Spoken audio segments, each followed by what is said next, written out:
Everyone, welcome back at you पाठशाला। तो आज की क्लास में हम क्लास साइंस का क्लास 10th का चैप्टर लाइफ प्रोसेसेस को कंटिन्यू करेंगे। ठीक है, तो लास्ट 2 क्लासेस में हमने पढ़ा कि व्हाट इज लाइफ प्रोसेसेस। की लाइफ प्रोसेसेस क्या है कि the life performing functions which we are perform to maintain our life on earth. ठीक है, अपनी एग्जिस्टेंस को, अपनी लाइफ को अर्थ पर मेंटेन करने के लिए जो भी प्रोसेसेस हम करते हैं that are called life processes.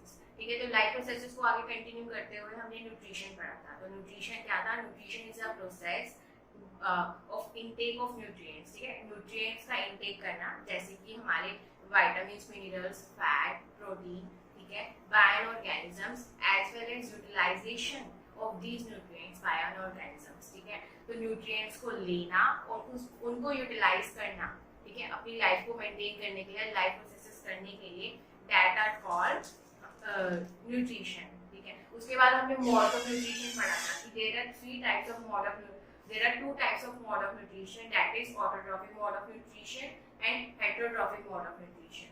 तो autotrophic mode of nutrition हमने पढ़ा था कि the organism which make their own food, ठीक है, जो organism अपना खाना खुद बनाते हैं, ठीक है, that are called autotrophs। ठीक है, and those organism which make their own food are on the autotrophic mode of nutrition like bacteria, ठीक है, green plants।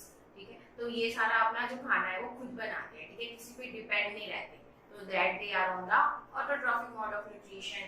ठीक है, और नेक्स्ट था हमारा हेटेरोट्रॉफिक मोड ऑफ न्यूट्रिशन।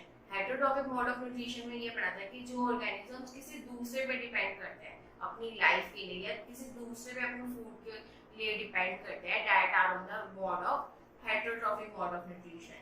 ठीक है, those organisms which depends on other living organisms for their food are called heterotrophic mode of nutrition। ठीक है, अब heterotrophic mode of nutrition के हमने 3 टाइप्स पढ़े थे। that is saprotrophic mode of nutrition, parasitic mode of nutrition and holozoic mode of nutrition। तो saprotrophic mode of nutrition हमने पढ़ा था कि ऑर्गेनिज्म जब डेड एंड डिकेइंग मैटर पे डिपेंड करते हैं अपनी लाइफ के लिए, ठीक है, जो लाइफ अपनी सर्वाइवल के लिए डेड एंड डिकेइंग मैटर से अपना न्यूट्रिशन लेते हैं, that are on the saprotrophic mode of nutrition। ठीक है, उसके बाद हमने पढ़ा था पैरासिटिक होते हैं जो लिविंग सेल्स या लिविंग ऑर्गेनिजम्स पे अपने न्यूट्रिशन के ऊपर डिपेंड करते हैं। कि जैसे हमने उसमें कसकटा अमरवेल का एग्जांपल पढ़ा था कि वो किसी दूसरे प्लांट पे डिपेंड करते हैं या उससे अपना जो न्यूट्रिशन है वो कैरी आउट करती है। ठीक है, और जैसे कि अगर हम देखें तो एज अ हम एग्जांपल लीच ले सकते हैं, यहाँ वो क्या होती है ह्यूमन बींग्स पे, ठीक है, ब्लड सकिंग से वो अपना मोड ऑफ न्यूट्रिशन लेती है। कि जैसे मतलब कि जुए हैं वो क्या कि ह्यूमन बींग पे डिपेंड करती है अपने न्यूट्रिशन के लिए with the help of blood. ठीक है, उसके बाद हमने नेक्स्ट मोड ऑफ न्यूट्रिशन पढ़ा था होलोजोइक। होलोजोइक में मतलब ये होता है कि आप कोई भी सॉलिड प्रोडक्ट को इनगल्फ कर रहे हैं, ठीक है, फिर हम उसको अपनी बॉडी के अंदर ब्रेक डाउन कर रहे हैं और उससे हम एनर्जी ले रहे हैं। ठीक है, that is holozoic mode of nutrition. और इसका बेस्ट एग्जांपल्स क्या था? Human beings, they are on the holozoic mode of nutrition. ठीक है, तो अब आगे हम ऑटोट्रॉफिक मोड ऑफ न्यूट्रिशन को कंटिन्यू करते हैं और पढ़ते हैं न्यूट्रिशन इन प्लांट्स, कि प्लांट्स के अंदर न्यूट्रिशन कैसे होता है। ठीक है, तो प्लांट्स को भी फूड चाहिए जैसे दूसरे ऑर्गेनिजम्स को चाहिए, ठीक है, अपने न्यूट्रिशन के लिए, अपने सर्वाइवल के लिए। ठीक है, अब हमने ये पढ़ के आ चुके हैं कि वो अपना खाना खुद बनाते हैं, that they are on the autotrophic mode of nutrition. ठीक है, अब बात आती है कि उनमें ऐसा क्या है कि मतलब क्या चीज है कि जिसकी वजह से अपना खाना खुद बना रहे हो, और हमें ऐसी क्या चीज नहीं है कि हम अपना खाना खुद नहीं बना सकते। ठीक है, तो the magic is they have chlorophyll. ठीक है, तो प्लांट के पास हम क्या होता है क्लोरोफिल। ठीक है, तो प्लांट के पास क्या होता है क्लोरोफिल। ठीक है, क्लोरोफिल क्या है? क्लोरोफिल एक होता है ग्रीन कलर का पिगमेंट होता है, ठीक है, जो प्लांट की लीव्स के अंदर प्रेजेंट होता है क्लोरोफिल, जो प्लांट को उसका खुद का फूड बनाने में हेल्प करता है।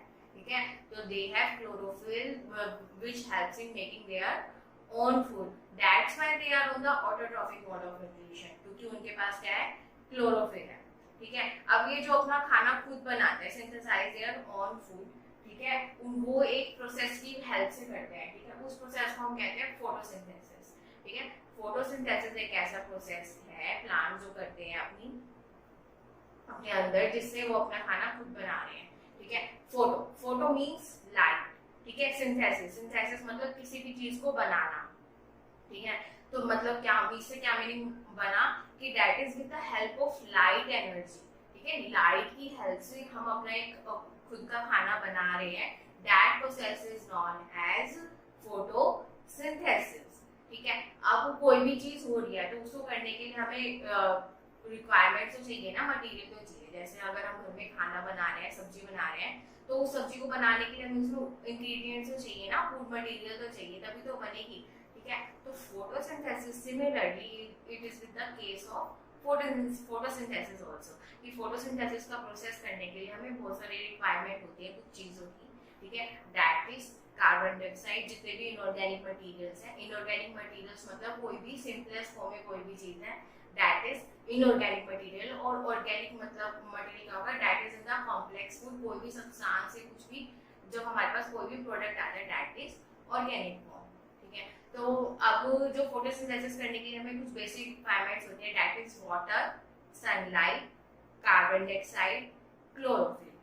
ठीक है, तो दीज आर द 4 रिक्वायरमेंट जो नेसेसरी है फोटोसिंथेसिस का प्रोसेस करने के लिए। Carbon dioxide, water, sunlight and chlorophyll. ठीक है, तो ये सारा प्रोसेस करके हमारे पास क्या आता है, प्लांट का फूड, जो प्लांट फूड ऑब्टेन करते हैं, दैट इज ग्लूकोज। ठीक है, with the help of photosynthesis. So what is photosynthesis? The process by which green plants make their own food with the help of inorganic materials. और inorganic materials हमारे कौन से हो गए, carbon dioxide and water, by using light energy या sunlight. Sunlight की help से अपना खाना खुद बनाना, that is known as photosynthesis. ठीक है, तो अगर हम देखें तो द प्रोसेस इज लाइक कि इनऑर्गेनिक मटेरियल हमारे पास क्या होगी, CO2 एंड वाटर। ठीक है, तो मतलब क्या होगा कि लाइट एनर्जी की हेल्प से, with the help of light energy, और उस लाइट एनर्जी को कौन कैरी आउट करेगा, यानी कि क्लोरोफिल। ठीक है, तो लाइट एनर्जी की हेल्प से इनऑर्गेनिक मटेरियल्स का आपस में रिएक्ट करना, that is CO2 and water. ठीक है, in the presence of chlorophyll and sunlight, and make a organic substance that is glucose. ठीक है, जो यही ग्लूकोज है जो उनको आगे जाके न्यूट्रिशन प्रोवाइड करेगा या उनको एनर्जी देगा। ठीक है, तो that is photosynthesis with the liberation of oxygen. इसके अलावा वो क्या करते हैं, फोटोसिंथेसिस के प्रोसेस से ऑक्सीजन को भी लिबरेट करते हैं, तो दैट इज फोटोसिंथेसिस। ठीक है, reaction between carbon dioxide and water with the help of light energy make their own food, that is glucose, with the liberation of oxygen, that is photosynthesis. ठीक है, तो ठीक है, तो अगर हम देखें तो प्लांट का फूड क्या है, अगर हम किसी अदर लेमन लैंग्वेज में देखें तो प्लांट का फूड क्या है, फूड क्या है, दैट इज ग्लूकोज। ठीक है, तो food material of plant is glucose, जो इनको फोटोसिंथेसिस के प्रोसेस से मिल चुका है। ठीक है, अब हमने लास्ट क्लास में डिस्कस करा था स्टार्च और ग्लाइकोजन और ग्लूकोज के बारे में। ठीक है, तो what is the difference between glucose, starch and glycogen? अगर हम क्विक रिकैप करें तो ग्लूकोज क्या है, सिंपलेस्ट फॉर्म है जो हमें डायरेक्ट फोटोसिंथेसिस के प्रोसेस से मिली। ठीक है, जब वो ग्लूकोज बॉडी के अंदर स्टोर होती है या प्लांट के अंदर स्टोर होती है इमरजेंसी सिचुएशन में यूटिलाइज करने के लिए, that we call as starch. हम उसको कहते हैं स्टार्च। ठीक है, जो भी फूड मटेरियल बना होता है अगर हम उसको रिजर्व करके रख लेते हैं या प्रिजर्व करके जो प्लांट रखते हैं, दैट इज स्टार्च। जैसे कि नाइट के अंदर तो फोटोसिंथेसिस का प्रोसेस होगा नहीं, क्यों, क्योंकि वहां पे हमें सनलाइट या लाइट एनर्जी नहीं मिलेगी। ठीक है, तो उस टाइम में प्लांट क्या करते हैं, जो भी उन्होंने दिन में फोटोसिंथेसिस करते हुए जो भी उन्होंने स्टार्च को एस्टैब्लिश किया है उसको वो यूज करते हैं और वो ग्लूकोज बनाते हैं। ठीक है, तो दैट इज स्टार्च। ठीक है, तो मतलब reservoir of glucose is starch and glycogen. ग्लाइकोज जैसे प्लांट्स के अंदर स्टार्च स्टोर होता है, तो वैसे ही हम ग्लूकोज को किसमें कन्वर्ट करते हैं, ग्लाइकोजन में, जो हम अपनी इमरजेंसी सिचुएशंस में या जब हम अपनी बॉडी को न्यूट्रिशन नहीं दे सकते तो हम यूज करते हैं ग्लाइकोजन को। तो दैट इज स्टार्च। ठीक है, अब बात आती है ये जो फोटोसिंथेसिस का प्रोसेस हुआ, ठीक है, वो 3 स्टेप्स में हुआ, दैट इज हमने अभी क्लोरोफिल के बारे में पढ़ा था कि उनके पास क्लोरोफिल है, ग्रीन पिगमेंट होता है जो उनकी फोटोसिंथेसिस में हेल्प करता है। फोटोसिंथेसिस में कैसे हेल्प करता है? By absorbing sunlight from environment, ठीक है। एनवायरनमेंट से सनलाइट को एब्सॉर्ब करके वो फोटोसिंथेसिस का प्रोसेस कैरी आउट करने में हेल्प करता है। तो दैट इज, अगर हम देखें तो फोटोसिंथेसिस का 3 स्टेप्स में डिवाइडेड है। That is absorption of sunlight या लाइट एनर्जी बाय क्लोरोफिल, ठीक है। सबसे पहले क्या होगा? लाइट एनर्जी हमारी क्लोरोफिल ने एब्सॉर्ब करेगी। उसके बाद क्या होगा? जो लाइट एनर्जी है वो केमिकल एनर्जी में कन्वर्ट हो जाएगी ताकि वो फर्दर हमारे ग्लूकोज या फूड मटेरियल प्रोवाइड कर सके। That is conversion of light energy into chemical energy, ठीक है। एंड केमिकल एनर्जी में कन्वर्ट होते हुए उसके साथ साथ क्या होगा? Also splitting of water molecule into hydrogen and oxygen, ठीक है। इसके अलावा हमारा क्या होगा इस प्रोसेस के दौरान कि हमारा जो वाटर मॉलिक्यूल है वो हमारा स्प्लिट हो जाएगा, that is in hydrogen and oxygen. उसके बाद क्या होगा? जो हमारा ये जो कार्बन डाइऑक्साइड है, ठीक है, इसका रिडक्शन होगा, ठीक है। Reduction of carbon dioxide take place, ठीक है। अगर कार्बन डाइऑक्साइड का रिडक्शन होगा किसकी हेल्प से? जो हाइड्रोजन ऑक्सीजन से लिबरेट हुए हैं, ठीक है। Reduction of carbon dioxide take place by hydrogen, ठीक है। और उसके बाद हमें क्या मिलेगा? टू फॉर्म अ कार्बोहाइड्रेट, ठीक है। हमें कार्बोहाइड्रेट मिलेगा, दैट इज ग्लूकोज, ठीक है। बाय यूटिलाइजिंग द जो भी हमारे केमिकल एनर्जी है, ठीक है, केमिकल एनर्जी जो हमारी कन्वर्ट हुई है, ठीक है, उसको यूटिलाइज करते हुए कार्बन डाइऑक्साइड का रिडक्शन होगा with the help of hydrogen, और हमारे पास हमारा जो मटेरियल है दैट इज ग्लूकोज, वो हमें मिल जाएगा, ठीक है। तो ये 3 स्टेप्स होते हैं जो हमें फोटोसिंथेसिस में करने के लिए जरूरी होते हैं, ठीक है। इन स्टेप्स के बिना फोटोसिंथेसिस नहीं होता। Next point we have to note down is कि ये जो फोटोसिंथेसिस होता है ना, ये इमीडिएटली या एकदम से नहीं होता, ठीक है। इट टेक्स टाइम, ठीक है। ऐसा नहीं होता कि एकदम से, मतलब एकदम से कार्बन डाइऑक्साइड हो गया वो ग्लूकोज में कन्वर्ट हो गया, वाटर है वो हाइड्रोजन ऑक्सीजन में कन्वर्ट स्प्लिट हो गया, या वो एकदम से वो लाइट एनर्जी क्लोरोफिल एब्सॉर्ब कर लेते हैं, ठीक है। जैसे अगर हम इसका एग्जांपल ले कि इमीडिएटली कैसे नहीं करते, जैसे हम देखें तो डेजर्ट प्लांट्स होते हैं, जितने भी डेजर्ट प्लांट्स होते हैं, ठीक है, वो क्या करेंगे कि कार्बन डाइऑक्साइड होता है वो रात को पूरी तरह एब्सॉर्ब करते हैं, ठीक है। और कि पूरी क्या कहते हैं, पूरी तरह उन्होंने रात को कार्बन डाइऑक्साइड को एब्सॉर्ब कर लिया, फिर दिन में वो with the help of sunlight, ठीक है, सनलाइट उनको मिल जाएगी, फिर वो उसको सनलाइट को एब्सॉर्ब कर लेंगे, फिर देन दे मतलब क्या करेंगे, वो अपना फोटोसिंथेसिस का प्रोसेस कैरी आउट करेंगे। तो इससे हमें क्या पता चला कि मतलब ये सारे स्टेप्स इमीडिएटली नहीं होते, वो प्लांट टू प्लांट वेरीफाई करता है कि वो कब कौन सा करना चाहे, ठीक है। तो डेजर्ट प्लांट्स होते हैं वो रात को कार्बन डाइऑक्साइड लेते हैं, ठीक है, नॉट इन डे, तो जिसकी वजह से उनका जो फोटोसिंथेसिस का प्रोसेस तो डे में होता है, बट उनका जो केमिकल जो इनऑर्गेनिक मटेरियल्स को कैरी आउट करते हैं वो नाइट में करते हैं, ठीक है। तो अब हमें इनसे पता चला क्या इस फोटोसिंथेसिस के प्रोसेस से क्या पता चला कि कौन कौन सी कंडीशंस है जो फोटोसिंथेसिस के लिए नेसेसरी है, दैट आर सनलाइट, ठीक है, sunlight, carbon dioxide, water and chlorophyll, ठीक है। ये 4 चीजें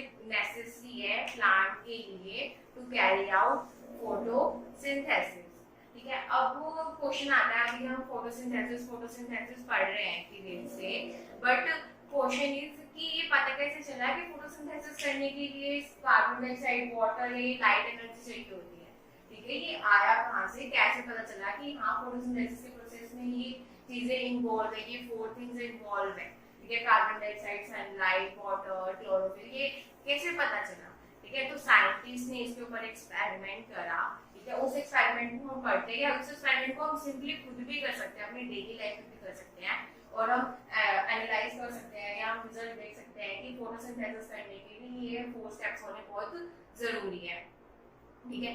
तो इन स्टेप्स को करने के लिए हमें सबसे पहली चीज तो ये पता होना चाहिए कि ग्लूकोज जो सिंपलेस्ट फॉर्म है, ठीक है, उसका रिजर्व फॉर्म क्या है, स्टार्च, ठीक है, वो स्टार्च में कन्वर्ट होएगी।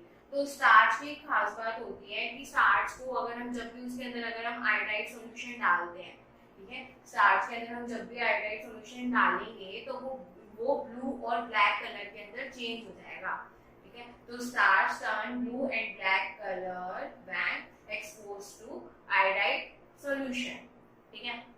तो हम ये पढ़ चुके हैं जो ग्रीन प्लांट्स है वो फोटोसिंथेसिस करके ग्लूकोज से फर्दर अपनी एनर्जी लेते हैं और उसको बाद के लिए बचा के भी रखते हैं, in the form of starch. ठीक है, तो सबसे पहले तो इन एक्सपेरिमेंट्स को करने के लिए हमें सबसे पहले क्या करना होगा कि हमें लीव्स के अंदर को डिस्टार्च करना होगा। ठीक है, लीव्स के अंदर जितना भी स्टार्च मटेरियल प्रेजेंट होगा हम उसको first we have to destarch from it. ठीक है, तो हमें लीव्स के अंदर से सारा जो रिजर्व उसका फूड है वो सारा हमने निकाल दिया ताकि हम उसका फोटोसिंथेसिस का प्रोसेस देख सकें कि वो कैसे कैसे करता है। ठीक है, तो डिस्टार्च करने के लिए हमें क्या करना होगा, किसी भी लीफ को कम से कम 3 to 4 डेज के लिए अगर हम उसको नाइट में रखते हैं या किसी भी प्लांट को 3 से 4 दिन तक तो किसी नाइट में या किसी डार्क रूम में डार्क प्लेस पे रखते हैं जहाँ पे उसको सनलाइट या लाइट एनर्जी ना मिले। ठीक है, वहाँ पे रख दो, जिससे क्या होगा प्लांट का जितना भी जो स्टार्च मटेरियल उसके अंदर प्रेजेंट होगा वो सारा का सारा रिमूव आउट हो जाएगा या निकल जाएगा। ठीक है, उसके बाद हम स्टार्ट करते हैं। तो सबसे पहले एक्सपेरिमेंट देखते हैं कि हाउ सनलाइट इज नेसेसरी। ठीक है, for the process of photosynthesis, कि सनलाइट क्यों कैसे नेसेसरी है फोटोसिंथेसिस के प्रोसेस के लिए। तो सबसे पहले हम क्या करेंगे, एक पॉटेड प्लांट लेंगे। पॉटेड प्लांट का मतलब क्या होता है कि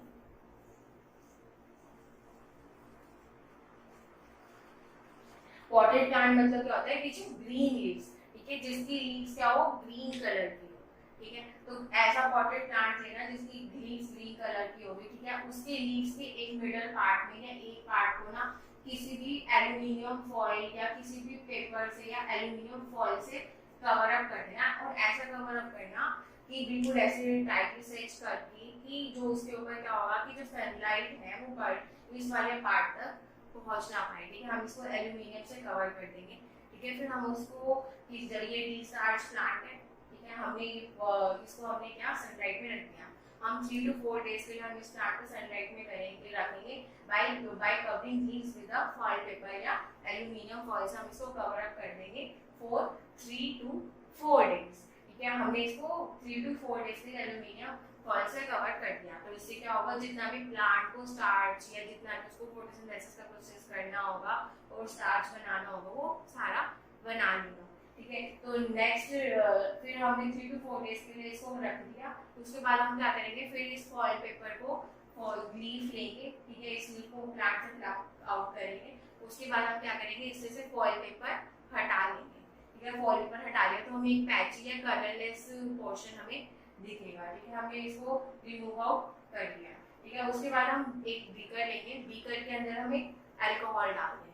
ठीक है, फिर हमारा मेन मोटिव क्या होगा, उससे पहले हमें ये चीज करनी होगी कि हमें लीफ को ना एक बॉइलिंग वाटर के अंदर बॉईल करना होगा। यानी कि तुमने यहाँ से लीफ को ले लिया एल्यूमिनियम फॉइल वाली को रिमूव करके उस लीफ को देन आप इसमें डाल दो एक बीकर के अंदर बॉइलिंग वाटर। उससे क्या होगा कि जो जिसकी भी लीफ की जो भी सेल मेम्ब्रेन्स है ना वो स्प्लिट आउट हो जाएगी या जो उसका जो लीफ हो जाएगी वो बिल्कुल सॉफ्ट हो जाएगी।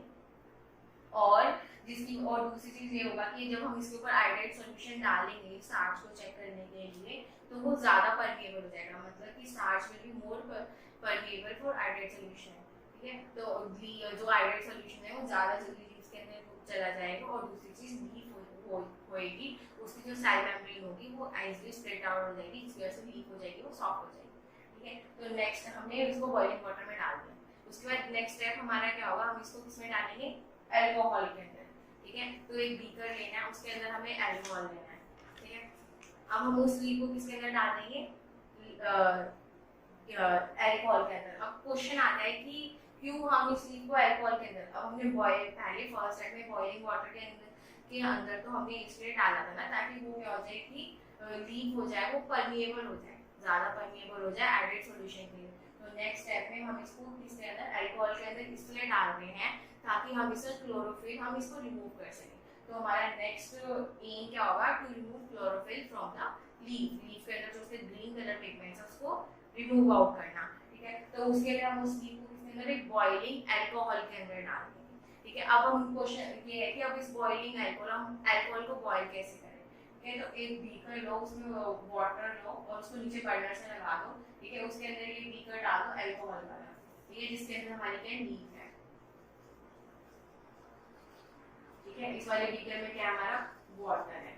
ठीक है, बर्नर से लगा दो और इस लीफ को इस अल्कोहल सॉल्यूशन के अंदर हम बॉईल करेंगे जब तक अल्कोहल का हो जाए अच्छी तरह से बॉयल ना हो। ठीक है, अब बात है कि हम इसको डायरेक्ट क्यों नहीं बॉयल कर रहे, हम अल्कोहल को डायरेक्ट क्यों नहीं बॉयल कर सकते, इसलिए हम डायरेक्ट नहीं बॉयल कर रहे क्योंकि alcohol is a inflammable liquid. अगर आप उसको डायरेक्ट बॉयल करोगे तो पूरा का पूरा इवेपोरेट हो जाएगा।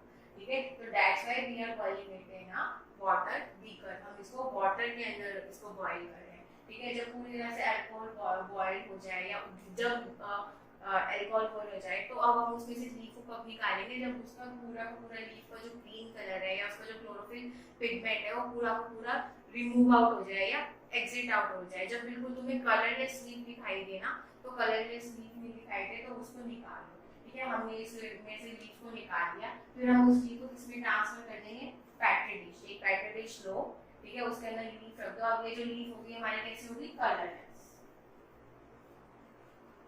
इसमें कोई भी ग्रीन कलर या क्लोरोफिल पिगमेंट प्रेजेंट नहीं होगा, ये इसलिए बिल्कुल डीकलराइज हो जाएगी क्योंकि इसका हमने क्लोरोफिल ऑलरेडी निकाल दिया है by boiling it in alcohol. ठीक है, उसके बाद हम देखेंगे इस लीफ के ऊपर हम क्या कर देंगे, 2 to 3 ड्रॉप्स हम आयोडाइड सॉल्यूशन की डाल देंगे। ठीक है, आयोडाइड सॉल्यूशन की अगर हमने 2 to 3 ड्रॉप डाल दी, उसके बाद हम देखेंगे कि ये जो पूरी लीफ का जो पोर्शन है ना, जो जिसके अंदर स्टार्च है, जिसके अंदर ये फोटोसिंथेसिस का प्रोसेस हुआ है। ठीक है, ये फोटोसिंथेसिस का प्रोसेस हुआ है। ठीक है, तो वो क्या हो जाएगी, ब्लू ब्लैक कलर में चेंज हो जाएगी। जो कल लीफ का कलर होएगा, colourless will change into blue black colour accept in the middle part. ये जो मिडिल पार्ट जिसको हमने एल्यूमिनियम फॉइल से कवर अप किया था, उसको छोड़ के जो पूरा का पूरा लीफ है वो ब्लू ब्लैक कलर का हो जाएगा। ये बिल्कुल कलरलेस जैसा का जैसा यहाँ पर था, बिल्कुल इसका कलर वैसे ही रहेगा। ठीक है, तो मतलब कि क्या होगा कि इससे हमें क्या पता चला कि और एक चीज हम पहले पढ़ चुके हैं कि स्टार्च को अगर हम आयोडाइड सॉल्यूशन में आयोडाइड सॉल्यूशन के ऊपर अगर हम स्टार्च डालेंगे, ठीक है, या स्टार्च का आयोडाइड सॉल्यूशन हम प्रोवाइड करेंगे तो वो ब्लू ब्लैक कलर में चेंज हो जाएगा। तो ब्लू ब्लैक कलर सिर्फ उसी पार्ट ऑफ लीफ का होगा जिसने क्या बनाया, हमारा ग्लूकोज या स्टार्च जिसने बनाया। पर जिस पोर्शन ऑफ लीफ ने स्टार्च नहीं बनाया, ठीक है, वो पूरा का पूरा क्या रहा, हमारा कलरलेस। ठीक है, तो इससे क्या पता चला, मतलब कि एल्यूमिनियम फॉइल वाले पार्ट को क्या नहीं मिली थी, सनलाइट हम नहीं मिली थी। ठीक है, एल्यूमिनियम वाले पार्ट को सनलाइट नहीं मिली। ठीक है, that's why they remain colourless. ठीक है, वो पूरा का पूरा कलरलेस रहा, बट बाकी पार्ट को सनलाइट मिली जिसकी वजह से वो ब्लू ब्लैक कलर में चेंज हुआ। ठीक है, और हमें ये हमें इससे क्या पता चला कि that is sunlight is essential for the process of photosynthesis. ठीक है, कि सनलाइट नेसेसरी है फोटोसिंथेसिस के प्रोसेस के लिए, क्योंकि अगर एल्यूमिनियम फॉइल वाले हिस्से को अगर लाइट नहीं मिली तो उसने स्टार्च भी नहीं बनाया। ठीक है, तो this is the experiment. From the above experiment we conclude that, ठीक है, sunlight is necessary for the process of photosynthesis and leaves make starch with the process of photosynthesis। ठीक है, तो लीव स्टार्च या ग्लूकोज अपना तभी बनाएंगे जब उनको फोटोसिंथेसिस का प्रोसेस मिलेगा। Thank you so much guys इस वीडियो को सुनने के लिए। अगर आपको ये वीडियो पसंद है तो इस चैनल को लाइक, कमेंट एंड सब्सक्राइब जरूर।